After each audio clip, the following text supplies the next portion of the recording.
les choix des deux entraîneurs. Frédéric Van Der Bies qui ne fait pas le moindre changement par rapport à l'équipe qui a partagé face à Westerlo. À peu près sur 45% de probabilité de victoire hein, sur la live win probability qui est calculée avant chaque match. C'était à peu près 25, une vingtaine de pourcents du coup pour un partage. Et là justement, OHL devait jouer vite. Hein. Le temps que Van den Eyden il se repositionner en défense, même si Amar assure l'intérim. Banzuzi pour une nouvelle occasion et le premier arrêt du match. Dortwin de Wolf pour envoyer ce ballon en corner. Et on voit cadré par la même occasion pour OHL. Qui a pu enfin hein, partir en conversion très, très rapidement en remettant tout de suite le ballon en jeu après la faute sur Maziz. C'est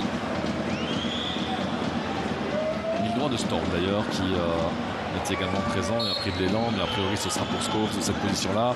En effet, Rob Skov, c'est parti, c'est cadré, c'est surtout son problème pour Tobbe Leison.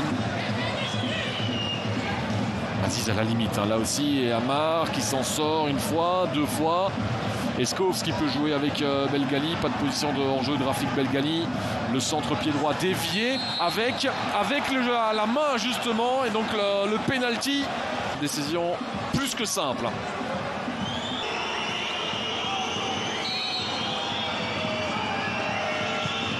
Et c'est dedans.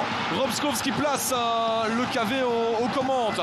0-1 à la fin de cette première mi-temps. Alors elle n'est pas encore tout à fait terminée. On est entré dans le temps additionnel. On n'a pas encore eu d'indication. À voir si on va rajouter du temps maintenant. Mais c'est pas... Maziz, c'est parti. Et finalement, c'est repoussé par la défense. Et alors le coup de sifflet de Monsieur de Kremer qui... Et Belgali qui fait le travail aussi pour garder la possession de ce ballon. Il est vraiment précieux, je trouve, dans cette deuxième mi-temps. Rafik Belgali, les flancs sont très intéressants hein, de toute façon parce que José Marsa, les tout autant avec ce ballon qui traîne pour justement le placer parfaitement. Sauf que il y a une position de hors-jeu sur la tête de Lian Lauberbach. Sans conteste. Position de hors-jeu. Long ballon pour trouver Mrapti et il est passé derrière Mrapti, c'est du 3 contre 3, il a peut-être poussé son ballon trop loin et il se jette quand même avec finalement une nouvelle occasion de manquer et Rika, l'intervention aussi de Kourtaï et du coup de Niak aussi qui est venu, oui c'est lui qui vient toucher ce ballon devant, oui. Pledings qui monte au jeu pour les 11 dernières minutes du temps réglementaire.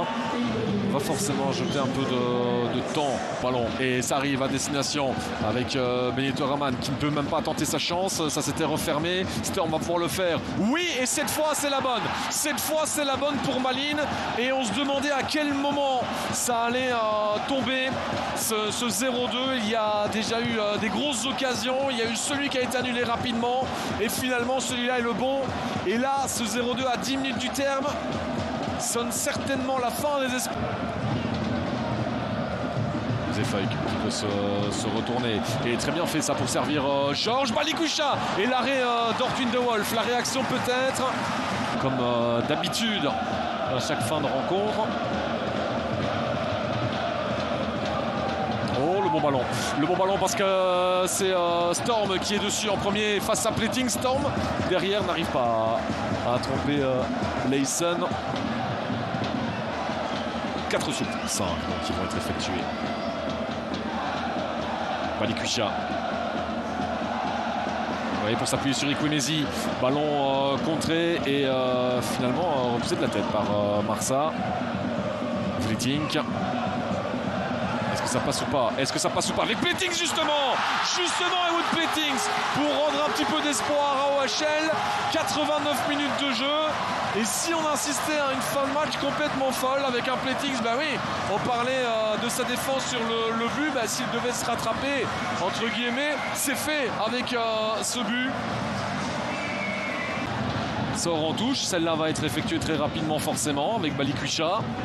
qui tente de passer, qui parvient. William Balikwisha, bel effort pour aller jusqu'où? Pour aller finalement jusqu'à un ballon en retrait pour personne. Tout ça pour ça, malgré le grand pont. Là, clairement, au vu du nombre de tentatives, il y a eu 2 tirs du côté d'OHL. En tout cas, c'est sur le deuxième qu'ils ont réduit l'écart à la 89e minute de jeu. Donc,